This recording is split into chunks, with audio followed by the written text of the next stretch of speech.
আসসালামু আলাইকুম। এই ভিডিওতে আমি আফগানিস্তানের ব্যাটসম্যানদেরকে আউট করার শর্টকাট কৌশল বলে দিতে চাই। তবে সত্যি কথা বলতে, যদি বাংলাদেশের ব্যাটসম্যানরা তাদের ব্যাটিংটাকে এক্সিকিউট করতে না পারেন, তাহলে কোনো পরিকল্পনাতে কোনো লাভ নেই। তবে বোলিং প্ল্যানটা বলছি। নাম্বার 1 সাদেকুল্লাহ আতালকে নিয়ে কথা বলতে চাই, যিনি সাম্প্রতিক সময় আফগানিস্তানের ব্যাটসম্যানদের মধ্যে সবচেয়ে বেশি ফর্মে আছেন। সাদেকুল্লাহ আতালকে ডিস্টার্ব করার জন্য অফ স্ট্যাম্পের বাইরের লাইনটাই যথেষ্ট, এবং শুধুমাত্র একবার না, একাধিকবার একদম এমার্জিং এশিয়া কাপ থেকেই তাকে নিয়ে যখন বিশ্লেষণ করছিলাম তখন দেখতে পেয়েছি অপোনেন্ট টিমের অ্যানালিস্টরা তাকে অফ স্ট্যাম্পের বাইরের লাইনে বারবার ডিস্টার্ব করে গেছেন। এরপর যখন বাংলাদেশের সঙ্গে তিনি মুখোমুখি হয়েছিলেন তখন তাসকিন আহমেদ, শরীফুল, মোস্তাফিজ প্রত্যেককে দেখা গেছে যে তাকে অফ স্ট্যাম্পের বাইরের লাইনেই আলটিমেটলি ডিস্টার্ব করেছেন তারা। এবং সাদেকুল্লাহ আতালের ক্ষেত্রে আপনি যদি রিসেন্ট পাস্টে শেষ হয়ে যাওয়া যে সিরিজটা, ট্রাই সিরিজটা হলো, সেখানেও লক্ষ্য করে দেখেন, তাহলে তিনি আউটসাইড অফ স্ট্যাম্প ওই লাইনের বলগুলোতেই সবচেয়ে বেশি ডিস্টার্ব হয়েছেন। তার মানে তাকে আউট করা বা ডিস্টার্ব করার জন্য অফ স্ট্যাম্পের বাইরের লাইনটাই সবচেয়ে উপযোগী, এবং এই জায়গায় মোটামুটি একটা ওপেন সিক্রেটের মতো জায়গা আছে যে তাকে ওই জায়গায় আপনি ডিস্টার্ব করতে পারবেন। এখন পর্যন্ত এই জায়গাকে কাভার আপ করার জন্য বা ওভারকাম করার জন্য খুব বেশি কৌশল তিনি আয়ত্ত করতে পারেন নাই। 2 নম্বর রাহমানুল্লাহ গুরবাজ, এটা তাসকিন আহমেদের উইকেট সত্যি কথা বলতে, এবং এই কারণেই তাসকিন আহমেদকে আসলে একাদশে প্রয়োজন। তাসকিন আহমেদ রাহমানুল্লাহ গুরবাজের এগেনস্টে অফ স্ট্যাম্পের বাইরে 4 নম্বর বা 5 নম্বর স্টাম্প, খুব বেশি বাইরে না। সাদেকুল্লাহ আতালের ক্ষেত্রে যেমন খুব বেশি বাইরে, রাহমানুল্লাহ গুরবাজের ক্ষেত্রে 4 নম্বর বা 5 নম্বর স্টাম্পের যে লাইনটা এবং একটু ব্যাক অফ লেন্থের যে জোনটা, ওইটা তাসকিন আহমেদ সবচাইতে বেশি ব্যবহার করেছেন, এবং কখনো কখনো শর্ট লেন্থের, ওয়েল ডিরেক্টেড শর্ট লেন্থের বলগুলো দিয়ে রাহমানুল্লাহ গুরবাজকে ডিস্টার্ব করেছেন। এবং গুরবাজ এমন একজন ব্যাটসম্যান, যখন বাংলাদেশ প্রতিপক্ষ তখন গুরবাজ যে কোনো কিছু করতে পারেন, এবং ফর্মে ফেরার জন্য তিনি বাংলাদেশের মতো প্রতিপক্ষকেই খোঁজেন।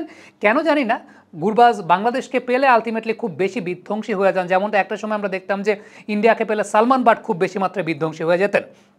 ইব্রাহিম জাদরান, তাকে নিয়ে যদি কথা বলতে চাই, সাম্প্রতিক সময় তার সবচাইতে বড় দুর্বলতার জায়গাটা আমার কাছে মনে হয় বাহাতি স্পিনারদের এগেইনস্টে। পর্দায় যদি ঠিক এই মুহূর্তে আপনারা ভিডিওগুলো দেখে থাকেন তাহলে দেখবেন বাহাতি স্পিনারদের এগেইনস্টে স্টাম্প করিডোরের যে বলগুলো আছে, স্টাম্প করিডোরের বলগুলোতে খুবই ভালনারেবিলিটি তিনি প্রদর্শন করেছেন, এবং খুবই ভালনারেবল অবস্থায় থেকে তিনি আলটিমেটলি স্টাম্প করিডোরের বলগুলোর এগেইনস্টে খুব বেশি আসলে সুফল বয়ে আনতে পারেন না, এবং বিশেষ করে ওই বলগুলোর এগেনস্টে তার পায়ের ব্যবহারটা খুবই মিনিমাল বা খুবই কম পায়ের ব্যবহারটা তিনি করেন। আমরা যদি ঠিক এই মুহূর্তে আপনাদেরকে একটা পিচ ম্যাপ দেখাই, যে ঠিক যেই পজিশনটায় আলটিমেটলি ইব্রাহিম জাদরানকে আমরা দেখি যে বাহাতি স্পিনারদের এগেনস্টে খুবই ভালনারেবিলিটি তিনি প্রদর্শন করেছেন, সেটা হচ্ছে আমার সামনে দেখতে পাচ্ছেন যে একটু সামনের লেন্থে স্টাম্প করিডোরটা মেনটেন করে এই জায়গাটাতেই কিন্তু ইব্রাহিম জাদরানকে সবচেয়ে বেশি ডিসিভ করা যায়, এবং কেন জানি না পায়ের ব্যবহারটা আসলে খুব বেশি তিনি করতে পারেন না, বা এই জায়গাটা আমরা আসলে খুব কম দেখেছি তাকে পায়ের ব্যবহারটা ভালো করতে। অন দ্যাট নোট এই বিষয়টা বলে নেওয়া ভালো যে বাহাতি স্পিনারদের এগেনস্টে আফগানিস্তানের এরপরে মিডল অর্ডারে যারাই আছেন প্রত্যেকের চরম লেভেলের ভালনারেবিলিটি লক্ষ্য করা যায়। আমরা ইব্রাহিম জাদরানের দুর্বলতা আপনাদেরকে দেখালাম। এবার যদি আমি ওমরজাই থেকে শুরু করি, আলটিমেটলি আজমতুল্লাহ ওমরজাইয়ের ক্ষেত্রে যে বিষয়টা আমরা লক্ষ্য করেছি সেটা হচ্ছে পরিসংখ্যানগতভাবে, আগে যদি আমি তাহলে দেখাই আপনাদেরকে, তাহলে যে বিষয়টা দেখবেন সেটা হচ্ছে আজমতুল্লাহ ওমরজাই এই বছরটাতে বাহাতি স্পিনারদের এগেইনস্টে তার আলটিমেটলি স্ট্রাইক রেট এবং সেই সঙ্গে তার গড় সব কিছুই আপনি দেখতে পাচ্ছেন যে খুবই পোর। বাহাতি স্পিনার এগেইনস্টে তিনি খুব বেশি ভালো করতে পারেন নাই এই বছরটাতে। এবারে যদি আমি আপনাদেরকে দেখাই আসলে কোন লাইনের বলে তাকে ডিসিভ করেছেন আসলে বাহাতি স্পিনাররা, তাহলে লাইনটা হচ্ছে ওয়াইড আউটসাইড অফ স্ট্যাম্প। এই জায়গাটা যদি আপনারা একটু লক্ষ্য করে দেখেন যে ওয়াইড আউটসাইড অফ স্ট্যাম্প ওই জোনগুলোর বলে আজমতুল্লাহ ওমরজাইকে কখনো কখনো সামনে এগিয়ে নিয়ে আসা হয়েছে, অর্থাৎ লেন্থটাকে একটু পেছনের লেন্থে ব্যবহার করা হয়েছে, এবং এই জায়গাটায় তিনি খুব ভালনারেবিলিটি প্রদর্শন করেছেন। এবং ঠিক এই মুহূর্তে যদি আমরা আমাদের এই জায়গা থেকে পিচ ম্যাপটা দেখাই আজমতুল্লাহ ওমরজাইয়ের ক্ষেত্রে, যে আলটিমেটলি যখন আউটসাইড অফ স্টাম্প তাকে বল করা হয়েছে, লেন্থটা কোন জায়গাটা, লেন্থটা কিন্তু একটু পেছনের লেন্থ, এবং এই জায়গায় তিনি ডিসিভড হয়েছেন। সো এই জায়গাটা কিন্তু বারংবার তার ক্ষেত্রে দেখা গেছে। শুধুমাত্র আমরা দেখেছি নতুন যখন তিনি ব্যাটিং করতে নামছেন বা একদম শুরুর দিকে যদি বাহাতি স্পিনার তাকে ডিসিভ করতে চায়, সেক্ষেত্রে উইকেট করিডোরটা মোটামুটি তার ক্ষেত্রে একটা বেশ ভালনারেবিলিটি প্রদর্শন করেছে। এবারে যদি আমরা পেসের এগেইনস্টে আজমতুল্লাহ ওমরজাইয়ের দুর্বলতা আপনাদেরকে দেখাই, তাহলে সেখানেও কিন্তু একটা সিমিলারিটি আছে, স্লোয়ার, একটু পেছনের লেন্থে এবং অফ স্ট্যাম্পের অনেক বাইরে। স্লোয়ার, একটু পেছনের লেন্থে, অফ স্ট্যাম্পের বাইরে, এই জোনগুলোতে আজমতুল্লাহ ওমরজাইকে ইন্টারন্যাশনাল ক্রিকেটে আমরা দেখেছি ডিসিভড হতে। যদিও বাংলাদেশের এগেইনস্টে তিনি সফল হয়েছেন খুব রিসেন্ট পাস্টে ওয়ানডে ফরম্যাটে আমরা দেখেছি, কিন্তু ওয়ার্ল্ডের টপ নচ টিমগুলো তার এগেনস্টে এই ফাঁদটাই পাতেন যে অফ স্ট্যাম্পের বাইরের ওই জোনটাতে তাকে ডিসিভ করার যে জায়গাটা আছে সেই জায়গাটায়। আমি যদি আপনাদেরকে একটু গুলবাদিন নাইবের পরিসংখ্যান দেখাই বাহাতি স্পিনারদের এগেনস্টে, আপনারা খুব ভালো মতোই এই জায়গাটায় লক্ষ্য করতে পারছেন যে গুলবাদিন নাইবের চলতি বছরটাতে বাহাতি স্পিনারদের এগেনস্টে তার স্ট্রাইক রেট 100-র নিচে, এবং ওভারঅল তার ক্যারিয়ারে বাহাতি স্পিনারদের এগেনস্টে তার স্ট্রাইক রেটটাও কিন্তু 100-র নিচে। সো বাহাতি স্পিনারদের এগেনস্টে তার ভালনারেবিলিটি আমরা লক্ষ্য করেছি। করিম জানাতের ক্ষেত্রে যদি আমি বলি যে তার ভালনারেবিলিটির জায়গাটা আসলে কোথায় বাহাতি স্পিনার ক্ষেত্রে, সেখানেও আমরা লক্ষ্য করেছি যে করিম জানাত আলটিমেটলি তার এন্টায়ার ক্যারিয়ারে 22টা ইনিংস তিনি ফেস করেছেন বাহাতি স্পিনারদের, যার মধ্যে 10 বারই তিনি আউট হয়েছেন, এবং স্ট্রাইক রেটটা কিন্তু আসলে খুব বেশি না। মোহাম্মদ নবীর ক্ষেত্রে যদি আমরা আলোচনা করতে চাই, তাহলে মোহাম্মদ নবীর ক্ষেত্রে যে বিষয়টা দেখা গেছে তা হচ্ছে শুধুমাত্র 2024 সাল বাদে লাস্ট 5 বছরে প্রত্যেক বছরই মোহাম্মদ নবীর আসলে স্ট্রাইক রেটটা against left arm orthodox spinners এইরকম 50, 60, 70, 80 এইরকম। তার মানে তিনি স্ট্রাগল করেছেন বা তিনি স্ট্রাগল করেন, পরিসংখ্যানগতভাবে আমরা সেটাই দেখছি। আরেকটা বিষয় বলি, সেটা হচ্ছে মোহাম্মদ নবীর এগেনস্টে তাসকিন আহমেদের শর্ট অফ লেন্থের বলগুলো অনেক বেশি মাত্রায় কার্যকরী, যেখানে তিনি 6 বার তাকে আউট করেছেন এখন পর্যন্ত, এবং তার ফ্রন্ট শোল্ডারের সামনে বা ফ্রন্ট শোল্ডার বরাবর শর্ট অফ লেন্থের বলগুলোর এগেনস্টে মোহাম্মদ নবী ভালনারেবিলিটি প্রদর্শন করেছেন। আরেকটা উল্লেখযোগ্য বিষয় যে একদম প্রথম ইনিশিয়ালি যখন নামেন, নবীর ফিট মুভমেন্টে একটা ঝামেলা দেখা যায়, যে কারণে ইনকামিং বলগুলো তার ক্ষেত্রে অনেক বেশি মাত্রায় কাজ করে। করিম জানাত এবং সেই সঙ্গে Gulbadin Naib very much away from their body টানতে খুব পছন্দ করেন। তাদের ক্ষেত্রে যে বিষয়টা স্লোয়ার একটু পেছনের লেন্থের বল, অনেক বেশি মাত্রায় কার্যকরী, যেটা বাংলাদেশের বোলারদের আসলে অজানা কোনো কিছুই না, বা বাংলাদেশের বোলাররা এই বিষয়গুলো আলটিমেটলি জানে। সো আপনি বুঝতেই পারছেন যে আপনি যদি বোলিং পয়েন্ট অফ ভিউ থেকে চিন্তা করেন, তাহলে বাংলাদেশের একাদশে 2টা পরিবর্তন তো আপনি এক্সপেক্ট করতেই পারেন। একটা হচ্ছে নাসুম আহমেদ, কারণ বাহাতি স্পিনারদের এগেনস্টে আফগানিস্তানের ব্যাটসম্যানদের একটা বড় ধরনের জুজু রয়েছে।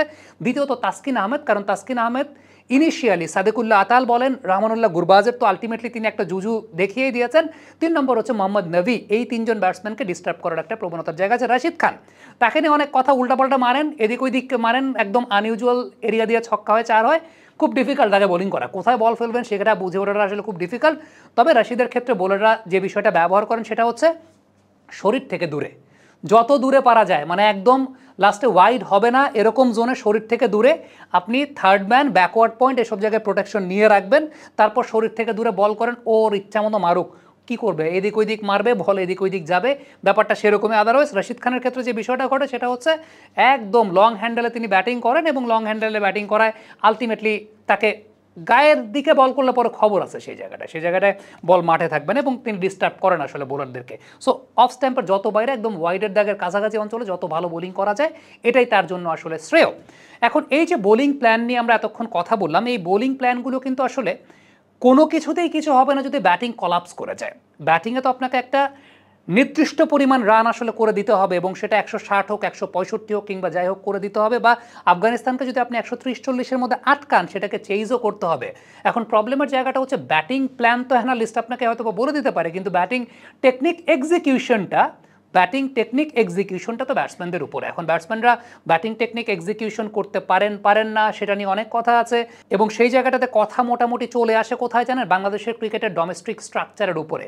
আমি আপনাদেরকে খুব সিম্পল একটা এক্সাম্পল দিই, এবং সেই এক্সাম্পলটা আপনারা নিজেরাই বিবেচনা করবেন। ধরেন আগামীকালকের ম্যাচে ব্যাটিং পয়েন্ট অফ ভিউ থেকে আপনি তাওহিদ হৃদয়কে বসিয়ে আপনি সোহান কিংবা সাইফ হাসানকে নেবেন, যে কোনো একজনকে। এখন কাকে আপনি নেবেন এটা বাছাই করার জন্য আপনার অ্যানালিস্ট আপনাকে সাজেশন দেবে হচ্ছে অপোনেন্ট টিমে যে সমস্ত বোলাররা আছেন তাদের এগেনস্টে কে ভালো ব্যাটিং করেন বা করতে পারেন, বা কার টেকনিকটা কেমন। আদারওয়াইজ এই টাইপের বোলারদের এগেনস্টে আসলে কোন ব্যাটসম্যানের ট্র্যাক রেকর্ডটা কেমন। এখন সত্যিকারের অর্থে এই দুইজনের কেউই আফগানিস্তানের যারা বোলার আছেন এই টিমটাতে তাদেরকে ওইভাবে খেলেন নাই, তাদেরকে ওইভাবে একেবারেই খেলেন না। সোহান, রশিদকে আর মুজিবকে তিনি খেলেছেন একটা 2016 সালে, একটা 2019 সালে। সো আলটিমেটলি এই টপিকটা বাদ দিলাম। তাহলে আমাকে বিবেচনা করতে হবে যে লেগ স্পিনার, মিস্ট্রি স্পিনার এবং লেফট আর্ম চায়নাম্যান বোলারদেরকে আসলে এই দুজনের কে ডোমেস্টিক ক্রিকেটে কিভাবে খেলেছেন। ডোমেস্টিক ক্রিকেটে নুরুল হাসান সোহান এখন পর্যন্ত লেফট আর্ম চায়নাম্যান বোলারদেরকে খেলেনই নাই। সাইফ হাসান ডোমেস্টিক ক্রিকেটে শুধুমাত্র 2024 সালে তাবরিজ শামসিকে খেলেছেন মাত্র 4টা বল। সো আলটিমেটলি আপনি একটু চিন্তা করে দেখেন, যে জীবনে কোনোদিন চায়নাম্যান বোলারকে কম্পিটিটিভ ক্রিকেটে খেলেই নাই, আরেকজন যে জীবনে মাত্র 4টা বল খেলেছে লেফট আর্ম চায়নাম্যান বোলারের, তার সামনে যখন ওয়ার্ল্ডের বেস্ট লেফট আর্ম চায়নাম্যান বোলারটা আসবে তখন তার কাছ থেকে আপনি আসলে কতটুকু এক্সপেক্ট করতে পারেন? দেশের ডোমেস্টিক ক্রিকেটের ইনফ্রাস্ট্রাকচারের কথা আমরা এই কারণেই বলি। লেগ স্পিন নিয়ে যদি আমরা একটু কথা বলি, তাহলে লেগ স্পিন নিয়ে কথা বলতে চাইলে নুরুল হাসান সোহান এই বছরটাতে কিংবা তার আগের বছরটা মিলিয়ে লেগ স্পিনারদের বল খেলেছেন সর্বোচ্চ 20 থেকে 21টা। সাইফ হাসান এই বছরটাতে লেগ স্পিনারের বল খেলেছেন 13টা, তার আগের বছর এরকম 3টা 4টা 5টা করে আপনারা এক্স্যাক্ট হিসাবটা দেখছেন। সো আলটিমেটলি ধরেন বছরে 7টা বল খেলেছেন লেগ স্পিনারের ডোমেস্টিক ক্রিকেটে, আমি বলছি বছরে 7টা কি 8টা। এখন আপনি কিভাবে এক্সপেক্ট করেন যে বছরে 7টা মাত্র বল লেগ স্পিনারের খেলে ডোমেস্টিক ক্রিকেটে একজন ব্যাটসম্যান ওয়ার্ল্ডের বেস্ট লেগ স্পিনারটাকে ফেস করবে? আমি একটা সিম্পল এক্সাম্পল আপনাদেরকে এই জায়গাটা দিই, সেটা হচ্ছে সঞ্জু স্যামসন। আমি একটা এক্সাম্পল হিসেবে সেট করলাম। সঞ্জু স্যামসন গত 2 বছরে লেফট আর্ম চায়নাম্যান বোলারদের বল খেলেছেন 101টা। 101টা লেফট আর্ম চায়নাম্যান বোলারদের বল খেলেছেন, আর লেগ স্পিনারদের বল খেলেছেন 74টা গত 2 বছরে। তার মানে আপনি জীবনে কোনোদিনই লেফট আর্ম চায়নাম্যানের বল খেলেন নাই, আর এই ভদ্রলোক লাস্ট 2 বছরে 101টা বল খেলেছে লেফট আর্ম চায়নাম্যান বোলারদের একটা ফরম্যাটে, একটা নির্দিষ্ট ফরম্যাটে। আমি ওয়ান ডে ফরম্যাট তো ধরেই না। আর আমাদের সোহান বলেন কিংবা সাইফ হাসান বলেন, তারা তো কোনো ফরম্যাটেই খেলতে পারেন না। মিস্ট্রি স্পিনার তো কেউ কোনোদিন খেলেনই নাই।